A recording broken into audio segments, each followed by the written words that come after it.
Hello, good morning, everyone. How are we all doing today? If you're here, say hello in the chat so that I know that we made it and that we're live. Hey, good morning, Alicia. I'm going to go ahead and grab the link and put it in all the places. All right, how is everyone doing today?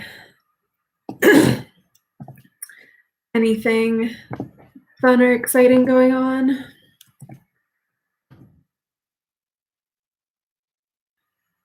Oh, okay, hold on.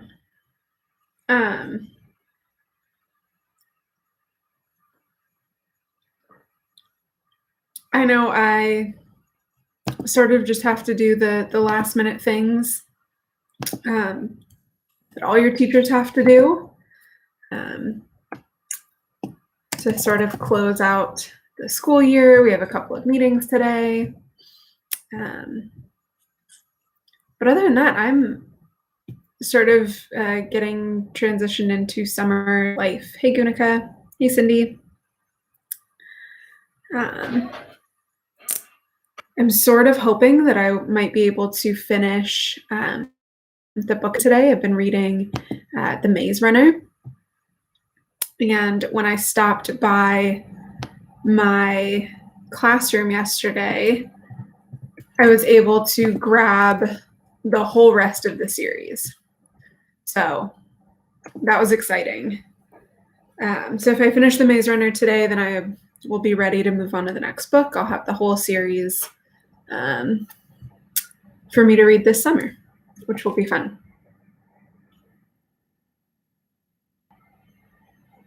What about you guys? What do you have going on today or this week?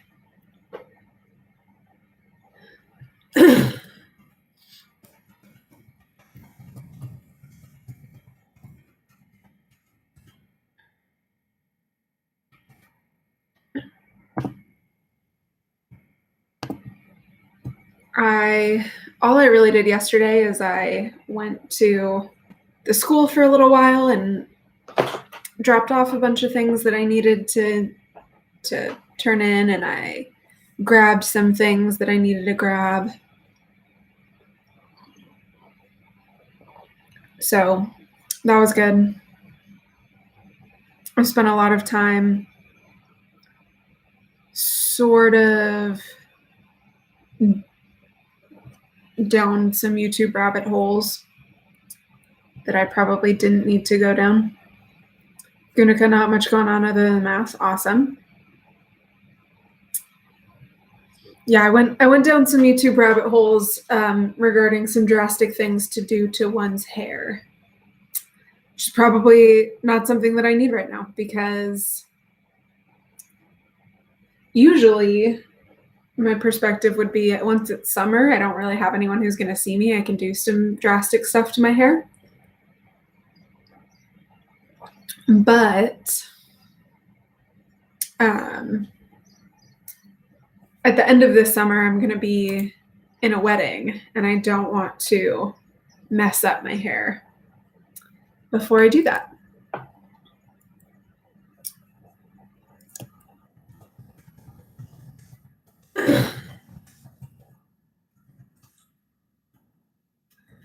So yeah, that's sort of where I am. Morning, Miss Garcia. Yeah, last summer, my big drastic cut was my hair was down to here, probably, maybe a little bit longer once it was straight, and I chopped it way up to chin length. And that was fun. I like my hair short. But I'm trying to not take it too short in case I don't like it before I have to be in this wedding. Because my worry is always that most people, even really good hairdressers, don't know how to cut curly hair unless they specialize in curly hair. It just does different things than straight hair. And so if we try to do a straight hair type cut on my curly hair, it could go really bad. So I'm always a little worried to try it. So I need to get out of the YouTube rabbit holes and just stick with what I got going on. Hey, Dad. Morning, Marissa.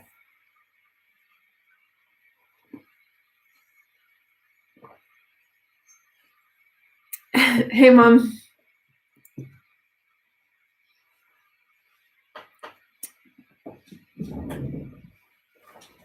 Yeah. My mom also has very curly hair. Probably curlier than mine. And also understands the challenge of finding somebody who is a good curly hairstylist.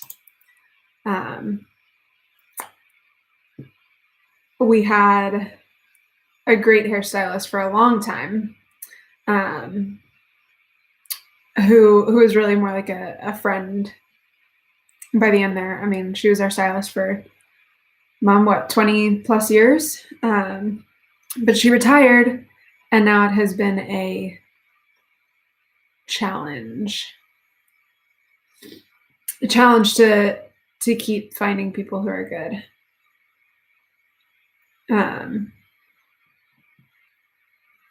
But yeah.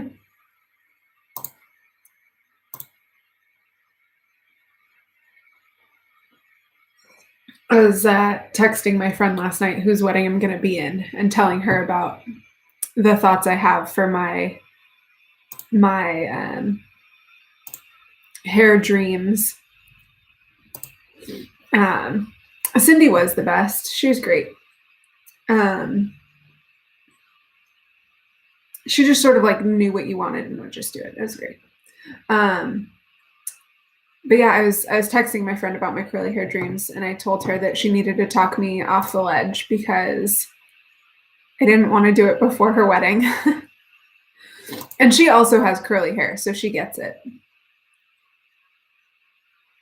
All right.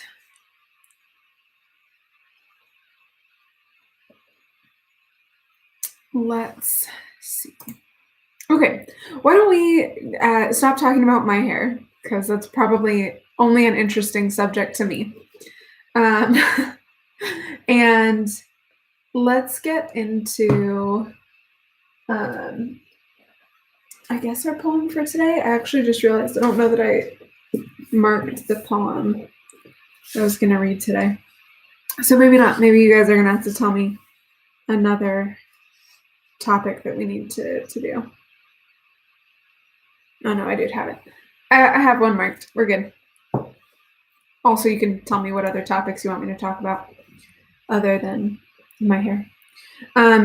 Okay, so the poem that we're going to read today is called Different by Clere Parsons. Not to say what everyone else was saying, not to believe what everyone else believed, not to do what everybody did, then to refute what everyone else was saying, then to disprove what everyone else believed, then to deprecate what everybody did, was his way to come by understanding. How everyone else was saying the same as he was saying, believing what he believed, and did what doing. There you go. I think that's an interesting poem. I think it speaks to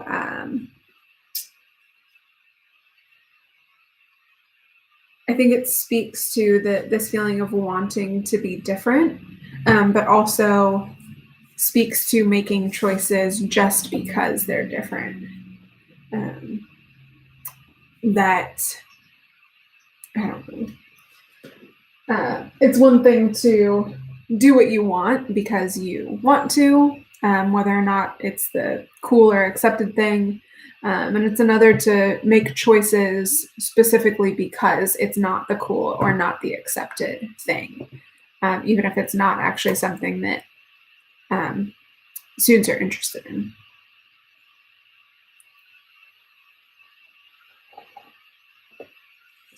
All right. So I'll go ahead and move on to our book talk for today. This is one that some of you may have read, that you may have already seen. But it is called The Handmaid's Tale by Margaret Atwood. It was recently made into a Hulu series, like a TV series. But it has been a popular book for decades. It was written in 1960s, I think. I'll see if I can figure it out. I really like this version that I have. Originally 1986. Just kidding. I think. Well, doesn't matter. I really like this one. It's a great book. This version that I have, I also think is really interesting because it starts with a foreword that was written in February of 2017. So even though the book was written a few decades ago, the foreword is very recent. It talks about the Hulu series. So it's a really interesting connection hearing Margaret Atwood talk about the book and sort of her ideas about it. It is a dystopian book, and it has recently come out with a sequel. So the foreword that I was talking about from 2017 was after the Hulu series, but before the sequel, The Testaments, came out. So I'll read the back of the book because I think it's going to explain some of it a little bit better than I can. Because like many dystopian books, some of it is hard to explain because it's hard to understand. Morning, Danielle. So, Offred is a handmaid in the Republic of Gilead. Maybe Gilead? Not sure. She may leave the home of the commander and his wife once a day to walk to food markets, whose signs are now pictures instead of words, because women are no longer allowed to read. She must lie on her back once a month and pray that the commander makes her pregnant, because in an age of declining births, Offred and the other handmaids are valued only if their ovaries are viable. Offred can remember the years before, when she lived and made love with her husband Luke, when she played with and protected her daughter, when she had a job, money of her own, and access to knowledge. But all of that is gone now. So the premise of this book is it's sort of on the precipice, on the cusp of the dystopian world. For most dystopian books, we sort of walk into the dystopian world, and it's been this way for years, right? I'm thinking Hunger Games. It's the 74th annual Hunger Games when we first meet Katniss. The Maze Runner, they've been in this maze for 2 years. Right there, all of these books sort of, this is just the way it's been. Divergent, she lives there, her parents grew up there, I think even grandparents, right? It's a generational thing. And The Handmaid's Tale is different. It is showing us the perspective of a woman who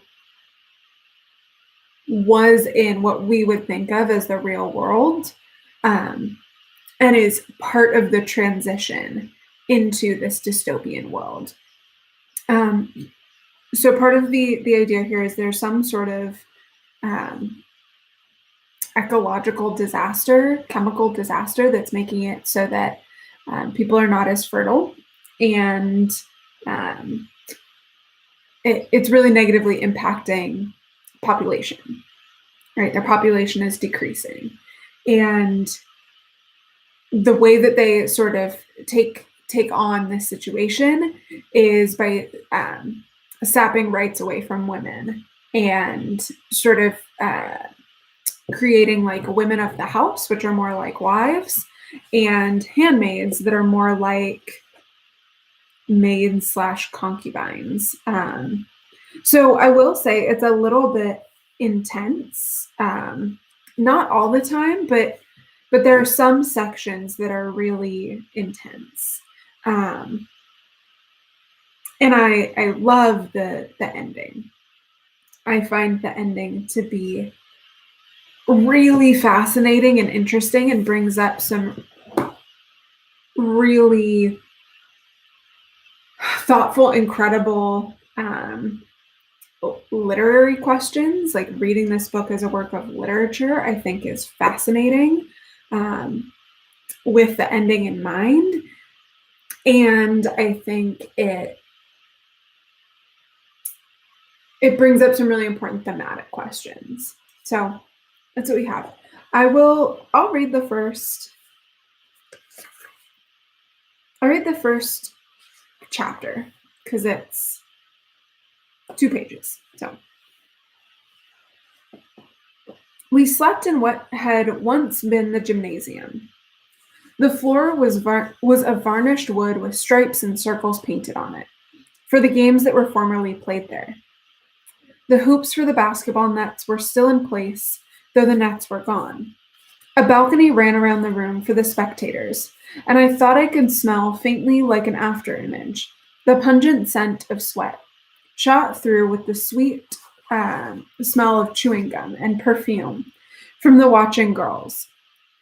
Felt skirted, and I knew from pictures later in miniskirts, then pants, then in one earring, spiky green streaked hair. Dances would have been held there. The music lingered.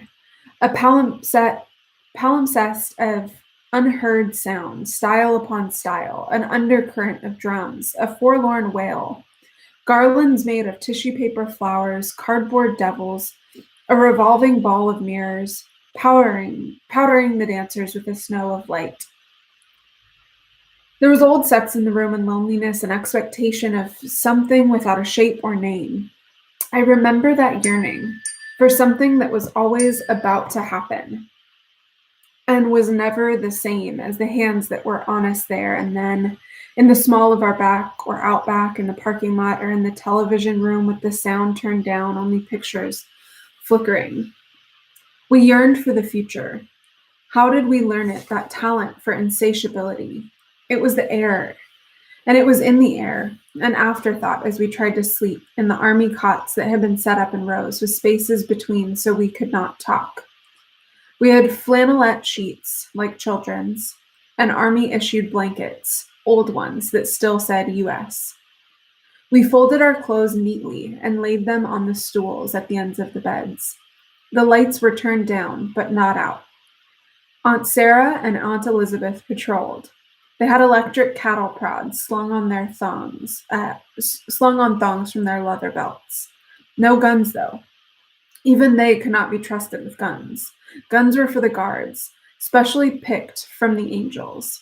The guards weren't allowed inside the building except when called, and we weren't allowed out except for our walks, twice daily, 2 by 2 around the football field, which was enclosed now by a chain-link fence topped with barbed wire. The angels stood outside it with their backs to us. They were objects of fear to us, but of something else as well. If only they would look. If only we could talk to them. Something could be exchanged, we thought. Some deal made. Some trade-off. We still had our bodies. That was our fantasy. We learned to whisper almost without sound. In the semi-darkness, we could stretch out our arms when the aunts weren't looking and touch each other's hands across space. We learned to lip read, our heads flat on the bed, turned sideways, watching each other's mouths. In this way, we exchanged names from bed to bed. Alma, Janine, Dolores, Moira, June. So, the book sort of goes back and forth between this sort of before time and this after time when all these women are now handmaids rather than women. And I find that back and forth really interesting. So if you like dystopian novels and are looking for something that is more grown up, more mature, both in writing style and in the themes, then I think it's a really good option.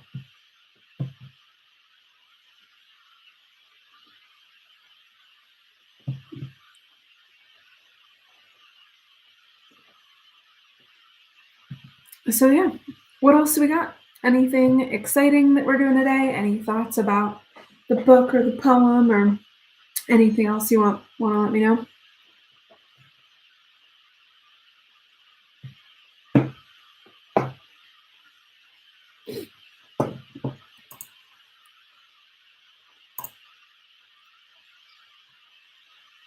Let's see.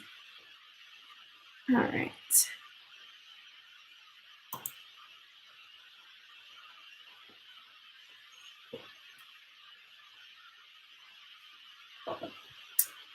All right. Well, if we don't have anything else, I don't feel a huge need to keep us here too long. Um, Today we will have our Google Meet. We'll just keep chilling and listening to music and hanging out. Um, yeah, not much happening today, but it is tomorrow's weird. It's gonna be our real last day. Um, I do have an idea of especially for our seniors, of something that we can do over Google Meet. So hopefully we can get as many seniors in the meet tomorrow. Um, I have a book that I like to read to seniors. So I know some of you are not that excited about sitting around listening to me read, but um, it is it's a good book, um, and I think it's a nice way to end. Yeah, I'm definitely a little bit in denial that tomorrow's the last day.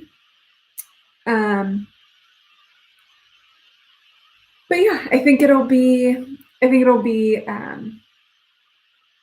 good. I'm excited for the parade tomorrow, or not the parade, the um, like celebration of seniors tomorrow, and